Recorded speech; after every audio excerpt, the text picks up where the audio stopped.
Halo, Assalamualaikum warahmatullahi wabarakatuh. Pada video yang lalu, kita membahas bagaimana cara kita menggunakan satu tools di dalam change management, manajemen perubahan. Namanya itu adalah force field theory atau teori medan gaya. Nah, dalam teori medan gaya itu kita mengidentifikasi apa driving forces, apa kekuatan pendorong untuk bisa kita membuat sebuah perubahan, dan apa resisten, apa daya penghambatnya yang akan menghambat kita di dalam membuat sebuah perubahan. Nah, pada waktu itu kita membahas apabila daya pendorongnya lebih besar daripada resisten, maka sangat memungkinkan perubahan tentu yang lebih baik ya, kita bisa lakukan. Sebaliknya, jika resistennya lebih besar, ini sukar untuk bisa kita lakukan. Apa yang kita bisa, solusinya, apa yang bisa kita kerjakan adalah apakah kita membesarkan driving force atau menurunkan resisten. Nah, pada video kali ini, skor yang telah kita distribusikan pada setiap aspek, baik pada driving force maupun pada resisten pada saat yang lalu, yaitu dengan topik bagaimana misalnya seorang mahasiswa itu bisa selesai kuliah tepat waktu. Ya, salah satu misalnya adalah driving force-nya itu ada 4 dan resistennya juga ada 4. Nah, salah satu resistennya adalah kekurangan di dalam komunikasi. Nah, bagaimana sekarang membuat sebuah program, apa saja yang kita butuhkan agar komunikasi itu bisa kita perbaiki. Dengan kata lain, kalau waktu itu skornya 3, kita bisa naikkan menjadi 4. Atau skornya 2, kita bisa naikkan menjadi 3, menjadi 4, atau maksimum 5. Itu yang akan kita bahas dalam video kita kali ini. Selamat menyimak.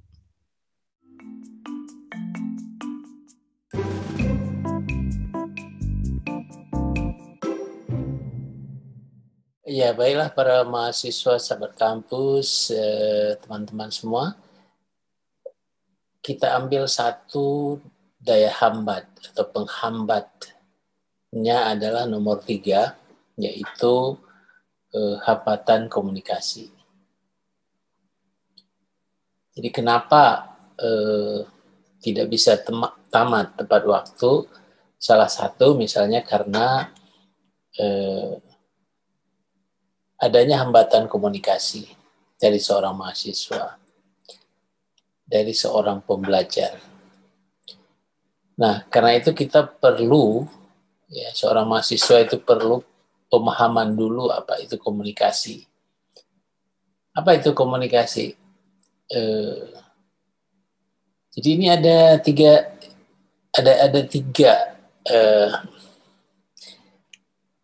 jenis dari komunikasi. Ada komunikasi verbal, non-verbal, dan komunikasi yang tertulis. Jadi mari kita lihat satu persatu. Komunikasi yang verbal, ya, ini kita lihat bahwa kalau kita lihat definisi di sini, is a type of oral communication. Jadi ini memang dilakukan secara oral, di mana pesannya itu disampaikan melalui perkataan, spoken word. Jadi menggunakan dalam hal ini adalah ungkapan-ungkapan Dan ungkapan yang paling baik adalah ungkapan yang sesuai dengan lawan bicara kita. Terhadap teman, terhadap dosen, terhadap orang tua, anak-anak. Nah, ini barangkali beda caranya. Itu yang dulu harus kita pahami. Jadi di sini sender, jadi orang yang akan menyampaikan pesan itu ya harus menggunakan feelings. Jadi ini berarti harus dilakukan dengan sadar gitu. Kemudian thought ya, dengan satu pemikiran-pemikiran yang memang sebelumnya sudah disiapkan, ide, pendapat misalnya. Nah itu diekspresikan ya, dikemukakan kepada lawan bicara itu dalam bentuk apa? Misalnya pidato, kita ingin menyampaikan pesan secara lisan. Kemudian dalam meeting kita ikut di dalam diskusi-diskusi. Ya barangkali sebagai mahasiswa terkadang dosen meminta kita untuk membuat presentasi. Nah, bagaimana teknik presentasi yang kita tahu itu harus formal, harus dimulai dengan apa misalnya? Dengan salam, ada pendahuluan, ada bodinya, ada diskusinya, ada kesimpulannya. Itu harus dikuasai. Lain halnya dengan komunikasi verbal dalam bentuk conversation biasa. Nah, ini juga sebuah kemampuan yang tidak bisa disepelekan begitu saja. Karena ini menyangkut kepada adat istiadat. Nah, sekarang kita lihat yang non-verbal. Non-verbal communication is the transmission of messages or signals through a non-verbal platform. Nah, di sini kalau tadi kita mengungkapkan secara lisan, ya, maka sekarang dengan apa? Eye contact misalnya, kontak mata, gesture, expression, misalnya face expression, body language. Nah, jadi kemampuan komunikasi yang non-verbal ini pun ini harus seyogianya dikuasai oleh seorang, dalam hal ini seorang mahasiswa, yang tentu ini menyesuaikan dengan lawan bicaranya. Nah, jadi kalau kita sebutkan tadi bahwa kelemahannya di dalam komunikasi, maka dua komunikasi di awal ini sangat penting. Dua jenis komunikasi di awal ini sangat penting, yaitu yang verbal dan non-verbal. Apakah itu bisa dilatih? Bisa. Ya, dengan sering mendengar, sering mengucapkan, sering berlatih, kita akan bisa menguasai bagaimana misalnya public speaking itu seharusnya kita lakukan.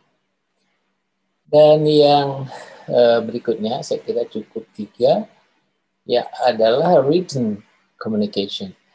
Ini komunikasi tertulis ini, any written messages, jadi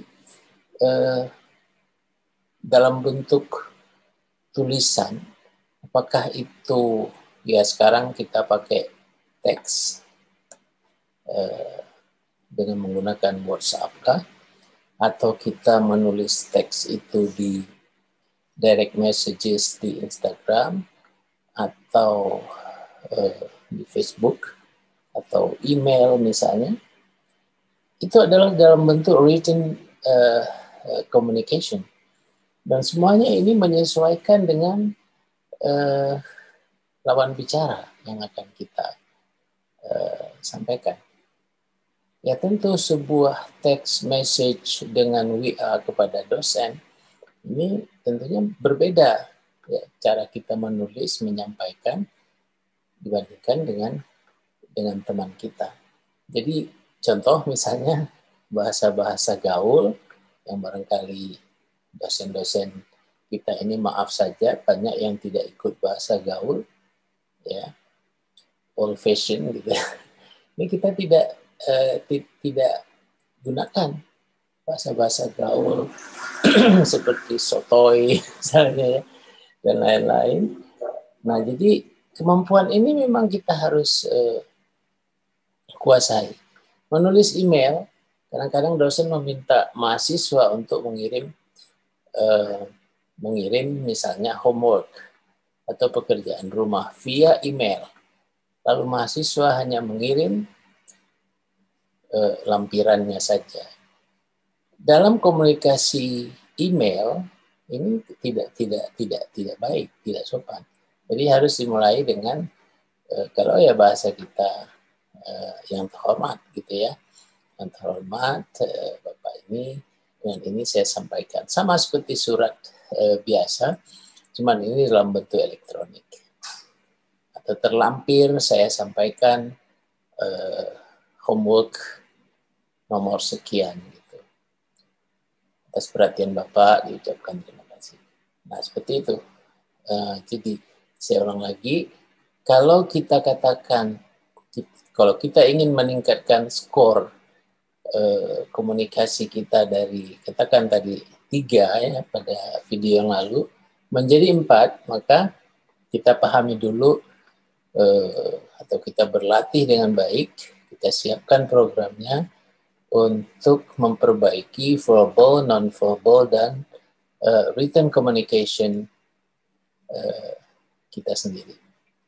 Saya kira dengan demikian program yang sudah kita identifikasi dengan software change management yang pada video sebelumnya kita sebutkan, yaitu force field theory, yang pada video kali ini adalah poin nomor 3, bagaimana cara kita memperbaiki hambatan komunikasi.